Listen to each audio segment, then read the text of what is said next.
नमस्कार विद्यार्थी मित्रांनो, जी के वाली मॅडम या यूट्यूब चॅनलमध्ये तुमचं स्वागत आहे। आज आपण पाहणार आहोत अंगणवाडी मुख्य सेविका, पर्यवेक्षिका, सुपरवायझर या परीक्षेमध्ये येणारी महत्त्वाची प्रश्नोत्तरे, जी तुमच्यासाठी अतिशय उपयोगाची आहेत। जर तुम्ही चॅनलवर नवीन आला असाल तर चॅनलला सबस्क्राईब करून घ्याल। चला तर मग आपण आपल्या प्रश्नाला सुरुवात करूया। तर आजचा आपला पहिला प्रश्न आहे प्रश्न क्रमांक 1। पोस्को कायदा कोणत्या गुन्ह्याशी संबंधित आहे? ऑप्शन आहे ए. बालकांवरील लैंगिक शोषण, बी. स्त्रियांच्या संपत्तीचे हक्क, सी. शिक्षण हक्क, डी. भ्रष्टाचार विरोधी। तर उत्तर आहे ऑप्शन क्रमांक ए. बालकांवरील लैंगिक शोषण। पोस्को कायदा बालकांवरील लैंगिक शोषण या गुन्ह्याशी संबंधित आहे। आता यानंतरचा पुढचा प्रश्न आहे प्रश्न क्रमांक 2। बालविवाह प्रतिबंधक कायदा 2006 नुसार मुलींसाठी किमान विवाह वय किती आहे? ऑप्शन आहे ए. 14 वर्षे, बी. 16 वर्षे, सी. 18 वर्षे, डी. 21 वर्षे। तर उत्तर आहे ऑप्शन क्रमांक सी. 18 वर्षे। बालविवाह प्रतिबंधक कायदा 2006 नुसार मुलींसाठी किमान विवाह वय 18 वर्षे इतके आहे। आता यानंतरचा पुढील प्रश्न आहे प्रश्न क्रमांक 3। महिला कर्मचाऱ्यांसाठी प्रसूती रजा किती आहे?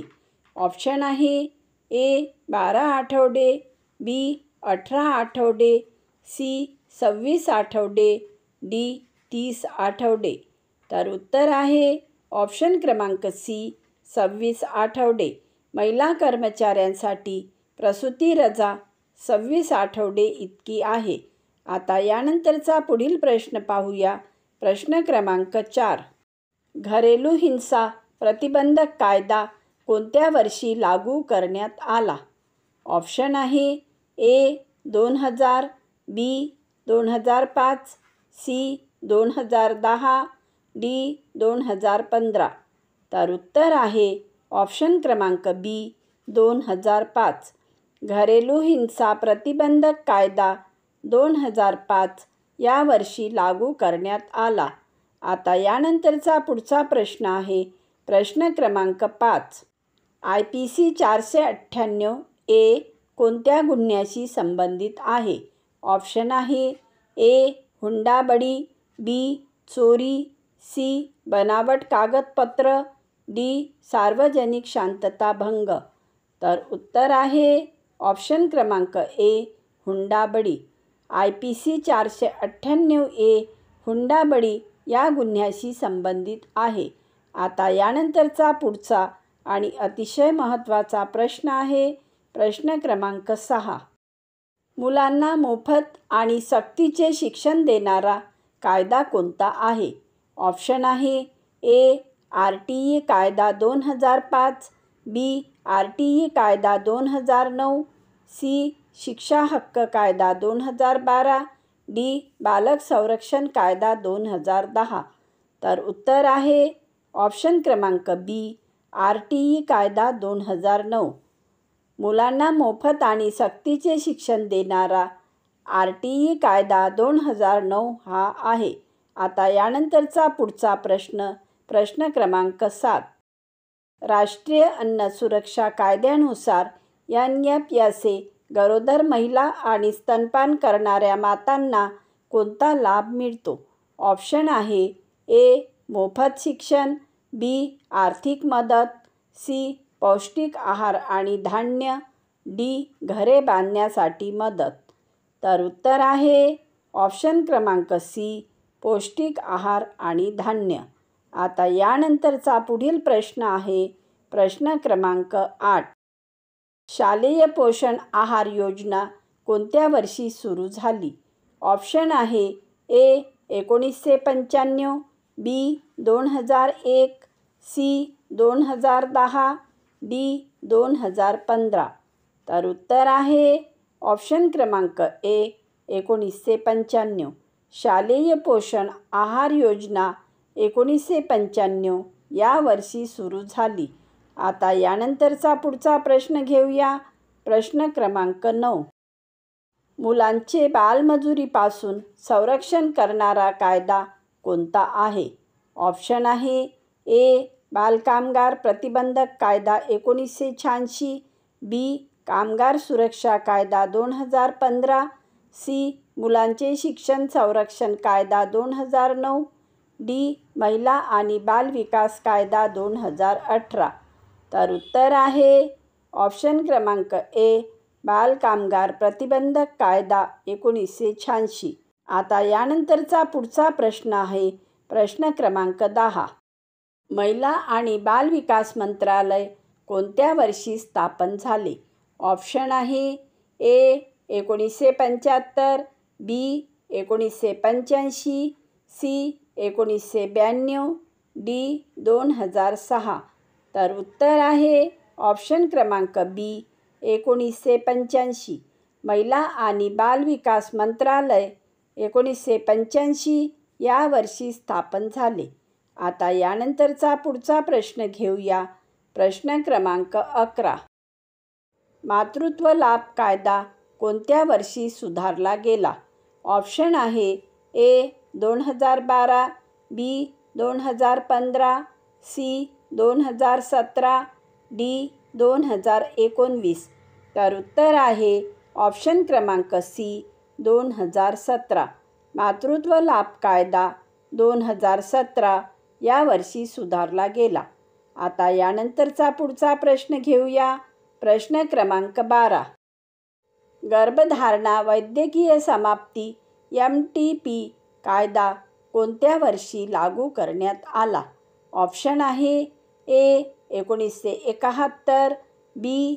1980, सी. 1995, डी. 2015. तर उत्तर आहे ऑप्शन क्रमांक ए. 1971. गर्भधारणा वैद्यकीय समाप्ती MTP कायदा 1971 या वर्षी लागू करण्यात आला. आता यानंतरचा पुढचा प्रश्न क्रमांक 13. बेटी बचाओ बेटी पढाओ योजना कोणत्या वर्षी सुरू करण्यात आली? ऑप्शन आहे ए. 2012, बी. 2015, सी. 2018, डी. 2020. तर उत्तर आहे ऑप्शन क्रमांक बी. 2015. बेटी बचाओ बेटी पढाओ योजना 2015 या वर्षी सुरू करण्यात आली. आता यानंतरचा पुढचा प्रश्न आहे. प्रश्न क्रमांक 14. सुकन्या समृद्धी योजना कोणत्या गटासाठी लागू आहे? ऑप्शन आहे ए. गरीब महिला, बी. 10 वर्षाखालील मुली, सी. गरोदर महिला, डी. विधवा महिला. तर उत्तर आहे ऑप्शन क्रमांक बी. 10 वर्षाखालील मुली. सुकन्या समृद्धी योजना 10 वर्षाखालील मुलींसाठी आहे. आता यानंतरचा पुढचा प्रश्न आहे. प्रश्न क्रमांक 15. PM मातृवंदना योजना कोणत्या महिलांसाठी आहे? ऑप्शन आहे ए. पहिल्यांदाच गर्भवती होणाऱ्या महिलांसाठी, बी. वृद्ध महिलांसाठी, सी. बालकामगारांसाठी, डी. सरकारी कर्मचाऱ्यांसाठी. तर उत्तर आहे ऑप्शन क्रमांक ए. पहिल्यांदाच गर्भवती होणाऱ्या महिलांसाठी. PM मातृवंदना योजना ही पहिल्यांदाच गर्भवती होणाऱ्या महिलांसाठी आहे. आता पुढचा प्रश्न आहे. प्रश्न क्रमांक 16. कलम 59 नुसार कोणता पुरावा ग्राह्य धरला जात नाही? ऑप्शन आहे ए. ऐकीव पुरावा, बी. तोंडी पुरावा, सी. लेखी पुरावा, डी. प्रत्यक्ष पुरावा. तर उत्तर आहे ऑप्शन क्रमांक ए. ऐकीव पुरावा. कलम 59 नुसार ऐकीव पुरावा ग्राह्य धरला जात नाही. आता यानंतरचा पुढचा प्रश्न घेऊया. प्रश्न क्रमांक 17. भारतीय पुरावे अधिनियम कोणत्या वर्षी लागू झाला? ऑप्शन आहे ए. 1860, बी. 1872, सी. 1908, डी. 1950. उत्तर आहे ऑप्शन क्रमांक बी 1872.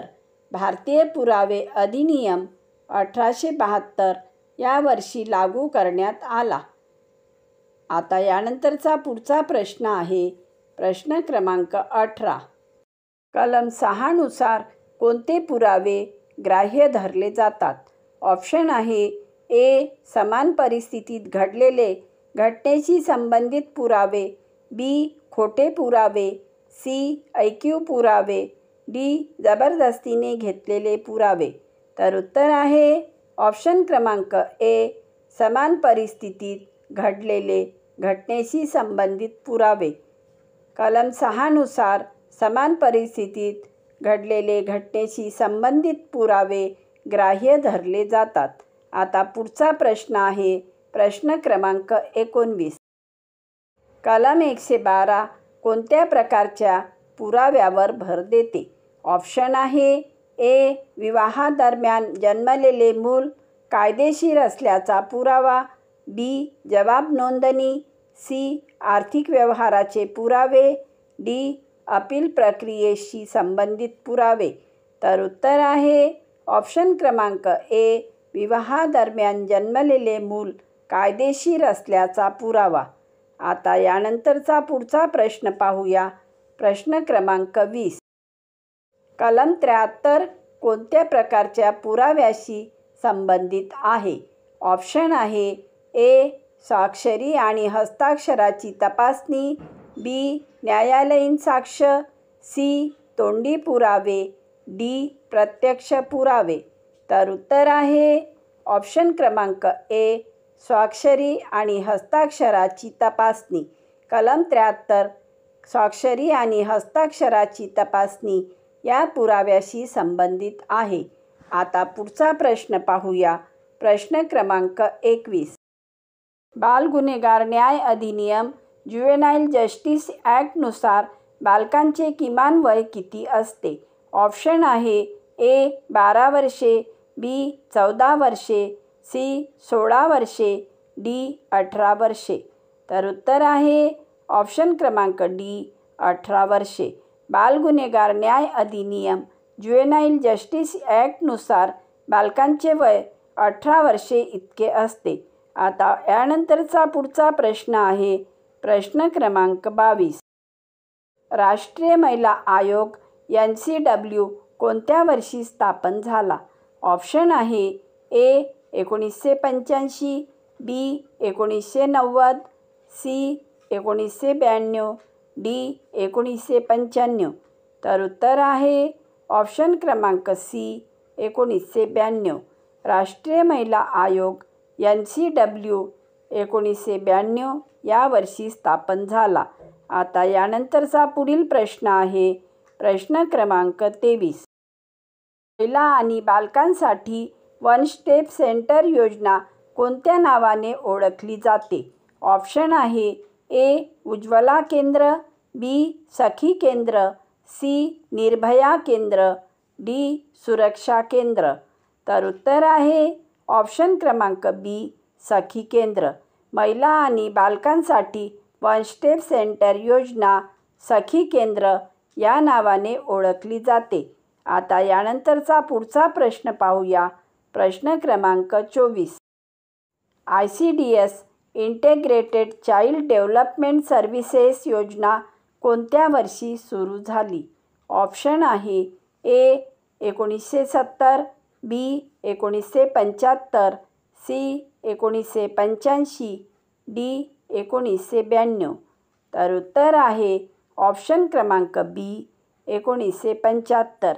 ICDS integrated child development services योजना 1975 या वर्षी सुरू झाली. आता यानंतरचा पुढील प्रश्न घेऊया. प्रश्न क्रमांक 25. ICDS योजनेच्या अंतर्गत दिल्या जाणाऱ्या अंगणवाडी सेविका आणि मिनी अंगणवाडी सेविका यांना कोणत्या वयोगटातील मुलांना सेवा द्यायची असते? ऑप्शन आहे ए. 0 ते 3 वर्षे, बी. 0 ते 6 वर्षे, सी. 6 ते 12 वर्षे, डी. 3 ते 10 वर्षे. तर उत्तर आहे ऑप्शन क्रमांक बी 0 ते 6 वर्षे. आता यानंतरचा पुढचा प्रश्न आहे प्रश्न क्रमांक 26. सुपोषण अभियान पोषण अभियान कोणत्या वर्षी सुरू झाले? ऑप्शन आहे ए 2016, बी 2017, सी 2018, डी 2019. तर उत्तर आहे ऑप्शन क्रमांक सी 2018. सुपोषण अभियान 2018 या वर्षी सुरू झाले. आता यानंतरचा पुढील प्रश्न घेऊया. प्रश्न क्रमांक 27. राष्ट्रीय शिक्षण धोरण NCP 2020 मध्ये कोणती नवी प्रणाली लागू करण्यात आली?